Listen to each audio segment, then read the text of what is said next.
This is Revathi. Welcome back to అందమైన కథల పొదిరిల్లు. 4 స్తంభాలాట episode number 51. వంట చేసుకోవడం రాక కర్రీ మాడకొడుతున్న శ్రీమాన్. కథలోకి వెళ్ళబోయే ముందు దయచేసి వీడియోకి ఒక లైక్ ఇవ్వండి, అలాగే హైప్ ఇచ్చి వీడియోని సపోర్ట్ చేయండి. స్టోరీస్ నచ్చినట్టయితే మన ఛానల్ని తప్పకుండా షేర్ చేయండి. ఇక కథలోకి వెళ్ళిపోదాం. మైనా హాల్లో కూర్చొని కాఫీ తాగుతూ టీవీలో ఏదో మూవీ చూస్తూ ఉంటుంది. ఆఫీస్ వర్క్తో అలసిపోయిన శ్రీమాన్ ఇంటికి చేరుకుంటాడు. తనని కోపంగా చూస్తూనే వచ్చి సోఫాకి మరో పక్కన కూలబడతాడు. మైనా శ్రీమాన్ని చూసి చూడనట్టుగా చూసి కాఫీ తాగుతూ మూవీ చూస్తుంటుంది. ఏంటో నా పెళ్లి మీద చాలా ఆశలు పెట్టుకున్నాను. కట్టుకున్న భార్యతో కాఫీ కప్పు అందుకొని తాగాలి అనుకున్నాను. చివరికి కార్తీక్ ప్రియురాలతో పెళ్ళి అయిపోయి ఈ ఫ్రెష్ గాడికి ఫుల్గా అన్యాయం జరిగింది అని మనసులో తిట్టుకుంటూ ఉంటాడు. తను మాత్రం అలా కాఫీ తాగుతూ టీవీ చూస్తూ ఉంటుంది. నాకు కాఫీ పెట్టుకోవడం కూడా రాదు. రాదు అనే కంటే అసలు నేర్చుకోవాల్సిన అవసరం నాకు ఇంతవరకు రాలేదు. అడుగడుగునా మా ఇంట్లో సర్వెంట్స్ ఉండేవాళ్ళు, కానీ ఇక్కడ ఎవ్వరూ లేరు. ఇప్పుడు నాకు కాఫీ తాగాలనిపిస్తుంది అని అనుకొని తనని అడిగి చూద్దాం అని అనుకొని, నువ్వు ఒక్కదానివే కాఫీ తాగకపోతే నాకు కూడా కొంచెం కాఫీ ఇవ్వచ్చు కదా అని రిక్వెస్ట్గా అడుగుతాడు. మీ అమ్మగారు నీకోసం పాల ప్యాకెట్, కాఫీ పొడి, షుగర్ పంపించారు, వెళ్ళి కాఫీ కలుపుకో అని నిర్లక్ష్యంగా చెప్తుంది. మా అమ్మ పంపించిందని నాకు తెలుసు, కానీ నాకు కాఫీ కలుపుకోవడం రాదు అని అంటాడు. అప్పటికి మైనా కాఫీ తాగి కప్పు పక్కన పెట్టి శ్రీమాన్ వైపు చూస్తుంది. ఎవరిని నేను రిక్వెస్ట్ చేయలేదు. ఎవరికైనా ఆర్డర్ కానీ చెప్తాను, కానీ నీ దగ్గర రిక్వెస్ట్ చేస్తున్నాను ప్లీజ్ అంటాడు ఫేస్ ఒకలా పెట్టి. సరే, కాఫీ మాత్రమే నేను కల్పిస్తాను, ఇక మిగతా వంట మాత్రం నాకు చెప్పొద్దు, నువ్వే చేసుకోవాలి అని అంటుంది.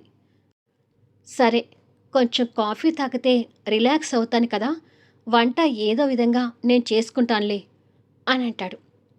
2 నిమిషాలు వెయిట్ చేయి, కాఫీ కలుపుకొని వస్తాను అని చెప్పి మైనా కిచెన్లోకి వెళ్తుంది.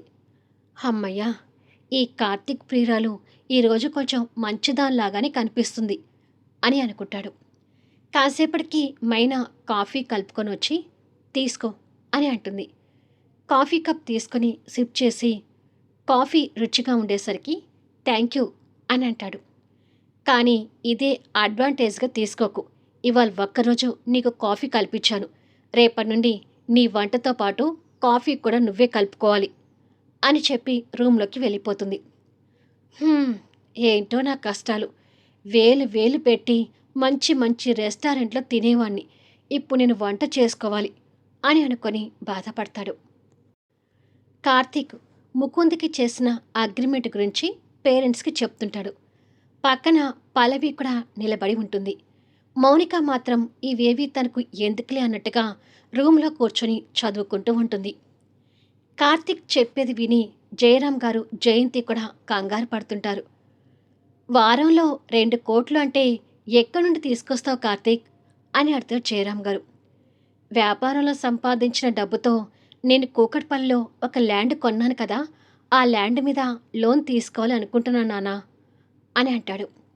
లోన్ అనగానే పల్లవితో పాటు ఈ ఇద్దరు కూడా కంగారు పడుతుంటారు. ఇలాంటి మంచి ఛాన్సులు ఎప్పుడూ రావు నానా, అందుకే అగ్రిమెంట్ మీద సైన్ చేశాను అని అంటాడు. ఎందుకొచ్చిన రిస్క్ కార్తీక్, నీకు ఉన్నంతలో నువ్వు వ్యాపారం చేసుకోవచ్చు కదా, ఉన్న ఆస్తుల్ని తాకట్టు పెట్టడం ఎందుకు అంటాడు జయరాం గారు. రిస్క్ చేయకపోతే మనం ఎదిగేది ఎలా చెప్పండి నానా అంటాడు కార్తీక్.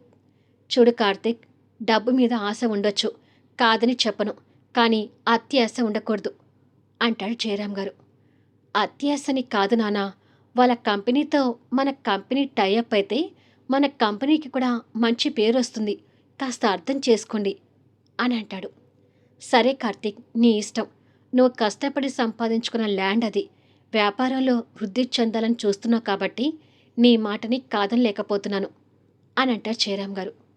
ఒప్పుకున్నందుకు థ్యాంక్స్ నానా, రేపే బ్యాంక్కి వెళ్ళి లోన్ గురించి మాట్లాడతాను అని అంటాడు. కానీ పల్లవికి మాత్రం మనసులో ఆందోళనగా ఉంటుంది. నైట్ 7 అవుతుండగా శ్రీమాన్ కిచెన్లో వంట చేయడానికి కుస్తీ పడుతుంటాడు. రూమ్లో ఉన్న మైనాకి కూర మాడినట్టుగా వాసన అనిపించి, ఇతను వంట చేసుకోవాలనుకుంటున్నాడా, లేకపోతే నా ఇల్లు తగలపెట్టాలని చూస్తున్నాడా అని అనుకొని కిచెన్లోకి వెళ్ళేసరికి స్టవ్ మీద కూర గిన్నె మాడిపోయి ఉంటుంది. గిన్నె కింద స్టవ్ హై ఫ్లేమ్లో ఉంటుంది. శ్రీమాన్ మాడుతున్న ఆ గిన్నె వైపు చూస్తుంటే మైనా కంగారు పడుతూ వచ్చి స్టవ్ ఆఫ్ చేసి, కూర అలా మాడిపోతుంటే ఏదో సినిమా చూస్తున్నట్టు అలా చూస్తూ నిలబడ్డావేంటి అని అడుగుతుంది. అవునా, దీన్ని కూర మాడిపోవడం అంటారా? ఇంక నేను కూర ఎప్పుడు రెడీ అవుతుందా అని వెయిట్ చేస్తున్నాను అని అంటాడు. అబ్బా, వంటలో నువ్వు అంత వీకా? అంతేలే, మీ అమ్మగారి గారాబంతో పెరిగావని ఫస్ట్ నిన్ను చూసిన కొద్దిసేపటికి అర్థమైంది అని అంటుంది కోపంతో. ఓయ్, ఏంటి మాటలు ఎక్కువ అవుతున్నాయి? మా అమ్మని ఏదనంటే ఊరుకోను. అసలు నేను వంట నేర్చుకోవడానికి నేనేమి ఆడపిల్లని కాదు, మగాణ్ణి. ఇప్పుడేదో టైం బాగలేక ఈ కిచెన్లోకి వచ్చాను కానీ, లేకపోతే కిచెన్లోకి రావాల్సిన కర్మ నాకేంటి అంటాడు కోపంతో. కానీ ఇప్పటినుంచి నువ్వు వంట చేసుకోక తప్పదు కదా, వంట ఎలా చేయాలో నేర్పిస్తాను, నేర్చుకో అని అంటుంది. అవసరం లేదు, నీ దగ్గర నేను ఏ వంట నేర్చుకోను, పో, నేను బయటికి వెళ్ళి తింటాను అని కోపంగా వెళ్ళిపోతాడు.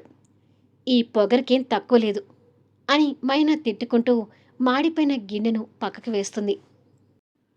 కొద్దిసేపటికి శ్రీమాన్ ఒక రెస్టారెంట్కి వచ్చి కూర్చొని, వంటని వంక పెట్టుకొని మా అమ్మని తిడుతుంది, ఆ కార్తీక్ ప్రియురాలికి చాలా పొగరు అని తిట్టుకుంటూ ఉండగా వెయిటర్ వచ్చి శ్రీమాన్ రావడం చూసి సంతోషపడుతూ, ఏంటి సార్, మీరు ఒక్కరే వచ్చారు, మీ ఫ్రెండ్స్ ఎక్కడా అని అడుగుతాడు. వాళ్ళేరులే కానీ నా ఆర్డర్ తీసుకుని త్వరగా ఫుడ్ తీసుకురా అని చెప్పి ఆకలి మంట మీద ఆర్డర్ ఇచ్చేస్తాడు. వెయిటర్ ఆర్డర్ తీసుకుని వెళ్తూ, ఈ కస్టమర్ వచ్చాడంటే నా పంట పండినట్టే, ఎక్కువ మొత్తంలో టిప్ వస్తుంది అని అనుకుని సంతోషపడుతూ వెళ్ళిపోతాడు. కొద్దిసేపటికి శ్రీమాన్ భోజనం చేయటం పూర్తి చేసి బిల్లు చూసుకునేసరికి 3000 అవుతుంది. అమ్మో, 3000? కొంచెం చిన్న హోటల్కి వెళ్లాల్సింది, డబ్బులు మిగిలేవి అని అనుకొని బాధపడుతూ జేబుల నుంచి 3000 తీసి అక్కడ పెడతాడు. వెయిటర్ అవి చూసుకొని టిప్ కోసం ఆశగా చూస్తుంటే, ఏంటి అలా చూస్తున్నావు అని అడిగాడు శ్రీమాన్. అది సార్, మీరు ఏదో మర్చిపోయారనుకుంటా అంటాడు వెయిటర్ ఆశగా. అవును, మర్చిపోయాను అని అనుకొని జేబుల నుంచి డబ్బులు తీస్తుంటాడు. అమ్మయ్యా, వేలల్లో టిప్ ఉంటుందిలే అని వెయిటర్ అనుకుంటూ ఉండగా 20 రూపాయలు తీసి అతని చేతిలో పెడతాడు. అతను ఆ 20 రూపాయలు ఆశ్చర్యంగా చూస్తూ, పొరపాటున 2000 ఇవ్వబోయి 20 రూపాయలు ఇచ్చారనుకుంటా సార్ అని అంటాడు. పొరపాటు కాదు, కరెక్ట్గానే ఇచ్చాను అని చెప్పి వెళ్తుంటాడు. ఇదేంటి ఇంత తక్కువ ఇచ్చాడు, ఛ, ఏ మనిషో ఏంటో అని తిట్టుకుంటూ వెళ్తాడు వెయిటర్. ఆ మాటలు శ్రీమాన్ చెవిలో కూడా పడి, ఒకప్పుడు వేలు టిప్ ఇచ్చినప్పుడు అతను వంగి వంగి దండాలు పెట్టడం గుర్తు తెచ్చుకొని, అయితే మర్యాద ఇచ్చేది డబ్బుకు కానీ మనిషికి కాదన్నమాట అని అనుకొని వెళ్ళిపోతాడు. కొద్దిసేపటికి వచ్చి రూమ్లో బెడ్ మీద పడుకుంటాడు. రేపటి నుంచి అంత పెద్ద హోటల్ కాదు, చిన్న హోటల్కి వెళ్ళాలి, కిచెన్లో వంట చేయటం మాత్రం నా వల్ల కాదు అని అనుకుంటాడు. ఎర్లీ మార్నింగ్ కార్తీక్ బెడ్ మీద నుంచి బద్ధకంగా నిద్ర మేలుకుంటాడు. బెడ్ దిగి వెంటిలేషన్ కోసం విండో దగ్గరికి వచ్చి నిద్ర బద్ధకంతో ఆవలించుకుంటూ కర్టెన్ ఓపెన్ చేస్తాడు. ఎదురుగా పల్లవి తలస్నానం చేసి జుట్టుకి టవల్ కట్టుకొని తులసి కోటకి పూజ చేస్తూ చుట్టూ ప్రదక్షిణలు చేయడం కనిపిస్తూ ఉంటుంది. ఎంతైనా పల్లవి అందగత్తె కాబట్టి లేలేత సూర్యకిరణాలు తన మోము మీద పడుతుంటే తన వర్చస్సు ఇంకా ప్రకాశిస్తూ కనిపిస్తూ ఉంటుంది. కార్తీక్ ఆ నిద్ర బద్ధకం మీద తెలియకుండానే కొన్ని క్షణాలు తన వైపు ట్రాన్స్గా చూస్తాడు. పల్లవికి కాస్త దూరంలో జయంతి గారు కూరగాయల గంప ఆవిడ దగ్గర ఆకుకూరలు తీసుకుంటూ ఉంటుంది. జయంతి గారు ఆవిడికి డబ్బులిస్తూ, ఆకుకూరలు తీసుకొచ్చినప్పుడల్లా ఇచ్చేసి వెళ్ళు అని అంటుంది. అలాగేనమ్మా అని, అమ్మా, మీకొక మాట, చక్కటి కోడల్ని ఇంటికి తెచ్చుకున్నారు, ఇంటి కోడలు ఇలా పొద్దున్నే లేచి తులసి కోటకు పూజ చేస్తే మీ ఇంటికి చాలా మంచిదమ్మా. ఇలాంటి కోడలు మీ ఇంటికి వచ్చినందుకు మీరు ఏదో పుణ్యం చేసుకుని ఉండాలి అని ఆవిడ మంచితనంతో మాట్లాడుతూ ఉంటుంది. ఆ మాటలు పల్లవికి వినిపించోగాని కార్తీక్కి వినిపించి కంగారు పడుతుంటాడు. జయంతి గారు అభిమానంగా పూజ చేసుకుంటున్న పల్లవి వైపు చూస్తూ, నీ మాట నిజమే, మా కోడలు చాలా మంచిది, సాక్షాత్తు ఆ లక్ష్మీదేవి అని చెప్పి మళ్ళీ అంతలోని పల్లవి శాశ్వతంగా కోడలుగా ఉండదు అనే విషయం గుర్తు తెచ్చుకొని బాధపడుతూ ఉంటుంది. వామ్మో, ఈ పల్లవి ఏంటి మంచి కోడలుగా మా అమ్మ దగ్గర ఇలా మార్కులు కొట్టేస్తుంది అని అనుకొని కార్తీక్ కంగారు పడుతుంటాడు.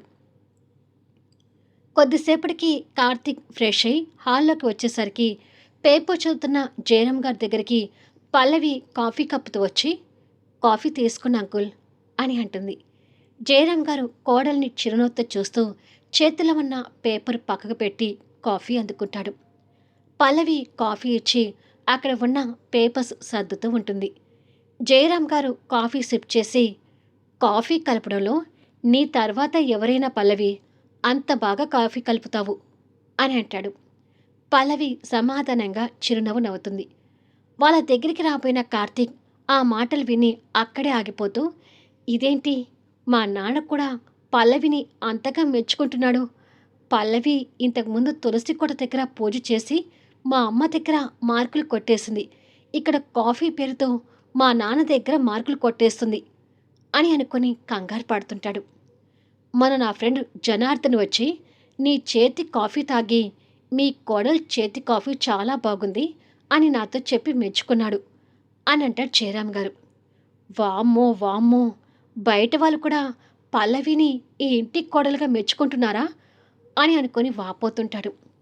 నిజానికి మీ అత్తయ్యకి కూడా ఇంత చక్కగా కాఫీ కలపడం రాదమ్మా అని అంటాడు. అదేమీ లేదులే అంకుల్, ఆంటీ కాఫీ కూడా చాలా బాగుంటుంది అంటుంది పల్లవి. కార్తీక్ వాళ్ళ మాటల మధ్యలోకి వస్తూ, అవును, మా అమ్మ కాఫీ మంచిగా కలుపుతుంది, నీకన్నా చాలా బెటర్గా కలుపుతుంది అని అంటాడు పల్లవి వైపు కోపంగా చూస్తూ. ఏంట్రా ఏదో నా గురించి అంటున్నావు అంటూ జయంతి గారు అక్కడికి వస్తుంది.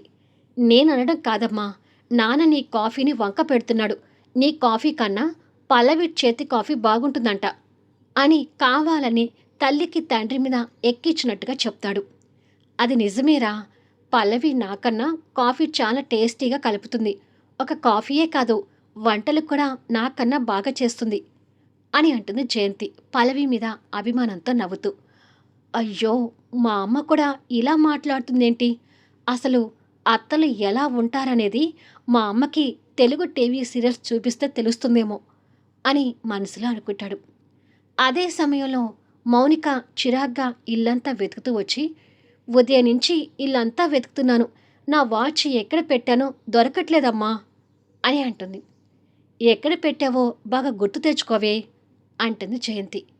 అసలు గుర్తు రావడం లేదమ్మా అంటుంది మౌనిక. ఇవాళ మార్నింగ్ లేచి ఎక్కడ చదువుకున్నావు మౌనిక అని అడుగుతుంది పల్లవి. బయట లాన్లో చదువుకున్నాను వదినా అంటుంది మౌనిక. ఒకసారి అక్కడికి వెళ్ళి చూడు, అక్కడ ఏమైనా పెట్టావేమో అంటుంది పల్లవి. అక్కడ పెట్టడం మౌనికకి గుర్తొచ్చి, నిజమే వదినా, టైం పెట్టుకొని సిలబస్ చదివాను, వాచ్ని అక్కడే పెట్టాను అని బయటికి వెళ్ళి చటుక్కున వాచ్ తెచ్చుకొని, భలే గుర్తు చేసావు వదినా అంటూ దగ్గరికి వచ్చి, నువ్వు చెప్పకపోతే ఇంకా ఇల్లు మొత్తం వెతుక్కుంటూ కూర్చునేదాన్ని, నా మంచి వదినవి అని మౌనిక నవ్వుతూ పల్లవి బుగ్గలు ప్రేమగా నొక్కుతూ చెప్తుంది. ఓరి నాయనో, పల్లవి ఇంట్లో అందరికీ ఇలా నచ్చుతుందేంటి, వీళ్ళందరూ పల్లవికి అలవాటు పడిపోయి పల్లవిని పర్మనెంట్గా ఈ ఇంటి కోడలుగా ఉంచుదామా అంటారా ఏంటి అని అనుకొని కార్తీక్ భయపడుతుంటాడు. మళ్ళీ నెక్స్ట్ వీడియోలో కలుద్దాం. ఈ క్రమంలో కార్తీక్ తీసుకోబోయే నిర్ణయం ఏంటి, శ్రీమాన్ అలా బెట్టు చేస్తూ ఎన్నాలని బయట తింటాడు, డబ్బు విలువ శ్రీమాన్కి ఇప్పుడు అర్థమవుతుందా? కథ నచ్చితే లైక్ చేయండి, హైప్ ఇవ్వండి, మీ అమూల్యమైన అభిప్రాయాలు తెలియచేయండి. అలాగే మన స్టోరీస్ని తప్పకుండా షేర్ చేయండి. Thank you for listening.